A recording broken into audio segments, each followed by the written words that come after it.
Coach Howard here with Howard Elite Basketball. Today we're going to be showing you how to shoot a basketball with correct form. Let's go.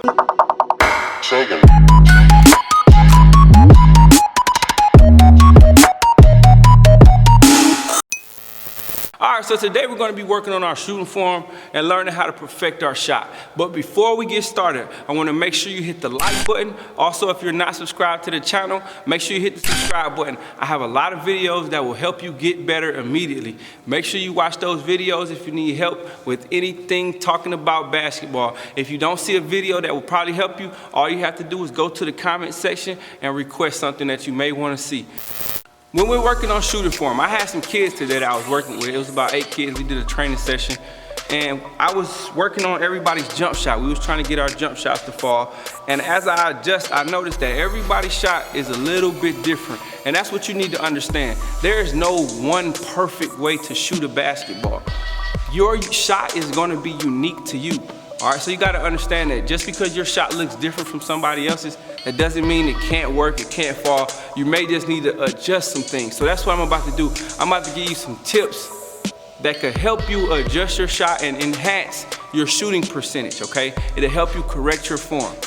One of the first things you want to think about if you want to be a shooter is confidence. Now, some people ask, how do you gain confidence? There's a lot of ways to gain it. Some people just naturally have it.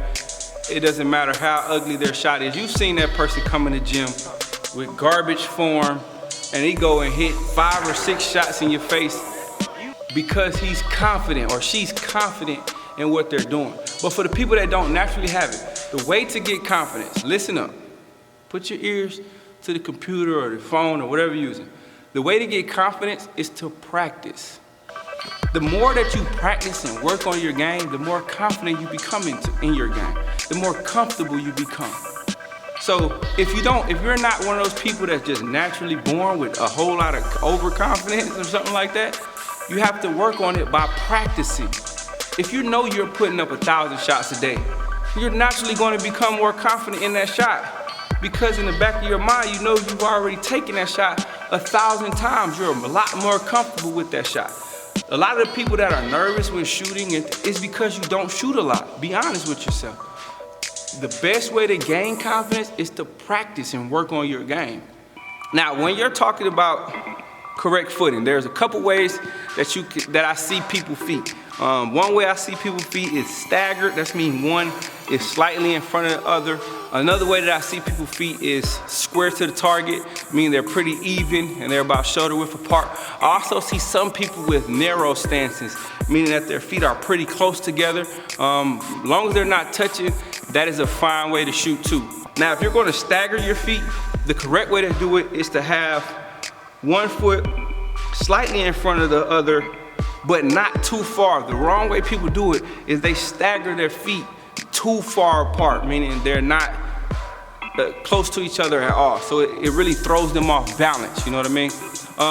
If you're one of those people that square your feet to the target, the wrong way to square your feet to the target would to be too far apart, okay? If you're one of those people that spread your legs all the way out, that is the incorrect. Bring it in a little bit. It shouldn't go past your shoulders. It should be about shoulder width apart.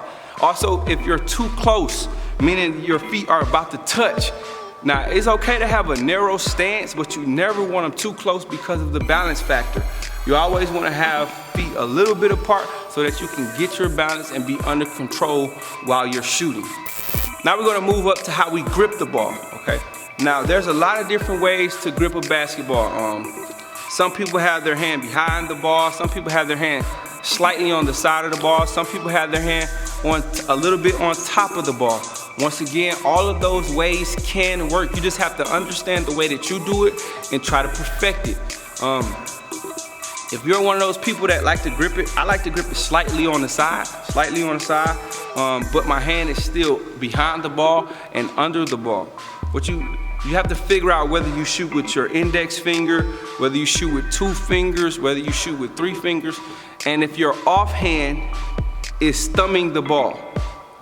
If your offhand is thumbing the ball, that is a bad thing, okay? So what I want you to do is I want you to just take a couple shots and I want you to really pay attention to what your offhand is doing. if you're shooting the ball, it doesn't matter which grip you're using, and your thumb is pushing the ball, I want you to, next time you shoot it, take your offhand thumb completely off of the ball and shoot it that way. And just practice shooting that way, because as far as grip go, that's probably the only thing when it comes to grip that is just a no-go. Thumbing the ball is very hard to perfect your shot when you have a thumb involved with the offhand. Now we're gonna move on to whether you have a one motion release or a two motion release. Once again, either of these are okay. You just have to know which one you have so you can shoot that way every time and try to perfect it. One motion releases are a lot easier to perfect though. The reason why I say it, because there's less room for error. It's less room for error when you're doing a one motion release. When you're doing a two motion release, you have to make sure that first motion is right, then you have to make sure that second motion is right, so there's more room for the error. Now, a one motion release is when you start and you go all the way through with one motion and make your shot. A two motion release is when you start, you kind of stop again, and then follow through and make your shot. So it's two motions to the shot. A lot of the two motion releases finish above your head, or they have a higher point of release. So whichever one you have, you need to figure out which one you have, and you need to try to perfect it. So a lot of times people have trouble because one point in time they're using a one motion release, and then another time they're using a two motion release, so they're never perfected anything, which leaves their shot a little below average. You need to figure out which one you like the most, which ones fit you the best, and you need to shoot that way consistently. Consistently shoot the same exact way. Next thing we're gonna talk about is release point and follow through. You have to figure out where you're releasing the ball. Are you releasing the ball in front of your face? Are you releasing the ball on the side of your head? Are you releasing the ball on top of your head? Where are you releasing the ball? You have to figure out where you're releasing the ball and which point works better for you. Now, this is a must. I don't care if your elbow is out, I don't care if your elbow is in, I don't care how you release the ball. You always need to follow through. That's the only thing that can not be altered, okay? Whenever you're shooting a ball, you wanna finish it off with a strong follow through. The best way to work on your follow through, what I always tell my players, is every time you shoot, you wanna flick your wrist and leave your hand up. You wanna flick your wrist and leave your hand up until the ball hits the ground, okay? If you practice like that, it'll become natural for you. And when you're in the game, it'll be nothing for you to shoot. Flick your wrist, follow through, and leave your hand up. This helps any shot. I don't care what form you're using.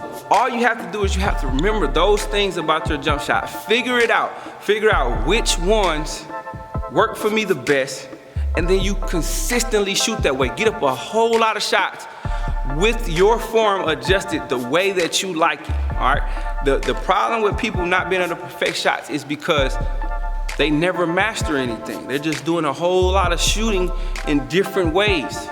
Figure out the way that suits you the best and keep shooting that way consistently. Put up about, if you can, put up 1,000 shots a day, 2,000 shots a day, 500 if you can do 500. You will get better, but long as you're doing it the correct way, all right? So anytime you shoot a shot and you don't shoot it right, that didn't help you. But if you shoot a shot and you shot it the way that you like it, and you consistently shoot it that way, whether you make it or miss it, that's when you're getting better. Coach Howard here with Howard Elite Basketball. I just taught you how to shoot a basketball the correct way. If you like anything about this video, make sure you hit the like button. Also, make sure you hit the subscribe button. Remember, when you're shooting a basketball, there's no perfect way to shoot a basketball. Everybody's shot is unique. Like I said, think about golf. Everybody has a different swing. When you're bowling, everybody has a different way to roll the bowling ball. Basketball is no different. Everybody's shot is unique. This video, I just showed you different ways to enhance the shot that you already have. If you like anything, make sure you like the video. If you need any other videos, make sure you leave a comment. That's all I got for you. Let's go.